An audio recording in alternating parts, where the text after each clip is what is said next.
আজকের আবহাওয়াটা কেমন জানি মেঘাচ্ছন্ন। তো হঠাৎ ভাবলাম কি করা যায়। সবসময় শুনি তার কাছ থেকে যে তুমি আমাকে কিছুই করে খাওয়াও না। তাই এই ভেবে ফালুদা করার জন্য তৈরি হয়ে গেলাম। তো এখানে ফালুদার 3টা প্যাকেট থাকে, তার মধ্যে জেলি 2টা আর একটা এটাতে অনেক ধরনের জিনিস থাকে, সাবুদানা, লুডুস, হরেক রকমের জিনিস থাকে। তো প্রথমে আমি জেলিটা তৈরি করে দেব, এই জন্য আধা লিটার পানি দিয়ে দিলাম। ফালুদার জন্য রেডি করব, এই জন্য জেলিটা ঢালে দিলাম এক সাইডে। জেলিটা 5 মিনিট অনবরত নাড়তে থাকবো ধীরে ধীরে আছে। তো এর মধ্যে দেখা যাক আমাদের জেলিটা তৈরি হয়ে যাচ্ছে। আমি দুধগুলো গরম করতে দিয়েছি, যাতে একটু হালকা গরম হয়ে গেলে তার মধ্যে আমরা মিশ্রণটা দিয়ে দিব। তো অনবরত নাড়তে থাকবো।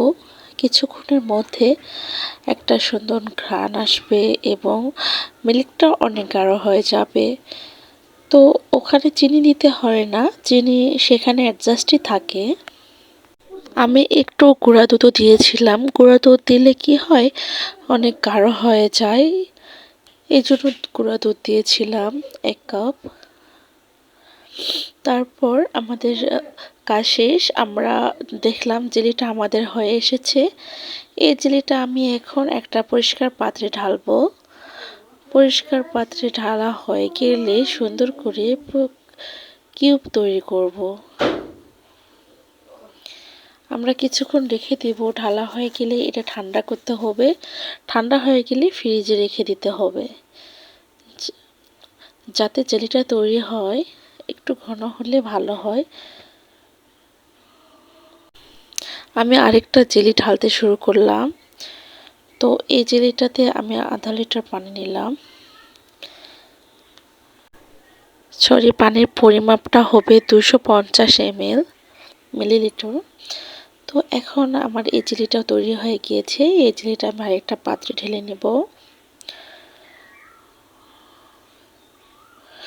জেলিটা ঢালা শেষ। এটাও আমি পরবর্তীকালে 2টা একসঙ্গে ফ্রিজে রেখে দেব। ফ্রিজে রাখা হয়ে গেলে আমরা এখন দেখি একটা সুন্দর কালার চলে এসেছে। এগুলো ছোট ছোট করে কাটা হচ্ছে, এগুলো ফালুদার উপরে দেওয়া হবে। দেখতে অনেক সুন্দর দেখায়। আসলে জীবনটা অনেক ছোট। এই ছোট ছোট জীবনের মধ্যে আমাদেরকে ছোট ছোট সুখগুলো উপভোগ করতে হবে। যদি এখন না করতে পারি, কখনোই সেগুলো পরবর্তীকালে পরে করব, পরে ঘুরবো, পরে কিছু করব, এই ভেবে কিছু করা হয় না। তো আমরা দেখে নিই, এর মধ্যে আমাদের তৈরি হয়ে গিয়েছে। আমাদের ফালুদার যে মিশ্রণটা আমরা দিয়েছিলাম, সেগুলো মিশ্রণটা বড় প্যাকেটটা, এটা আমাদের তৈরি হয়ে গিয়েছে। এরকম সুন্দর একটা কালার এসেছে। সব কিছু একত্রে রেখে দিয়েছিলাম। এখন আমরা পরিবেশন করব। আমরা ফ্রিজে রাখার পর সকালে পরিবেশন করার জন্য রেডি হয়ে গেলাম। তো এখানে আমি ফল, আপনারা নানান ধরনের ফল দিতে পারেন, আপনারা যা যা ফল খান।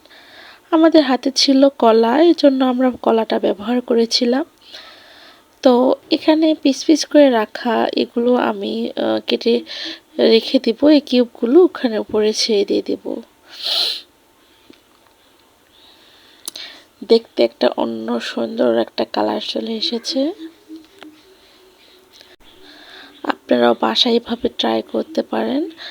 আপনাদের অনেক সময় দেখা গেল যে বাইরের জিনিস এখন নাই খাওয়া ভালো, অনেক ফুড পয়জন হয়ে যায়। তাই সব সময় আমরা চেষ্টা করি বাসায় তৈরি করে, একটু কষ্ট করে হলেও বাসায় রান্না স্বাদেরও হয়, আবার খেতেও ভালো হয়। সবাই পরিবারের সঙ্গে মিলেমিশে গল্প করে খাওয়া যায়। একটু যদি খুব গরম ভাব থাকে তাহলে আপনারা বরফ কুচি দিতে পারেন। আমাদের বরফ কুচিটা দেওয়া হয়নি, কারণ আমাদের ঠান্ডা ঠান্ডা ভাব ছিল, তো এখানে বৃষ্টি হয়েছিল, এজন্য আমাদের দিতে হয়নি।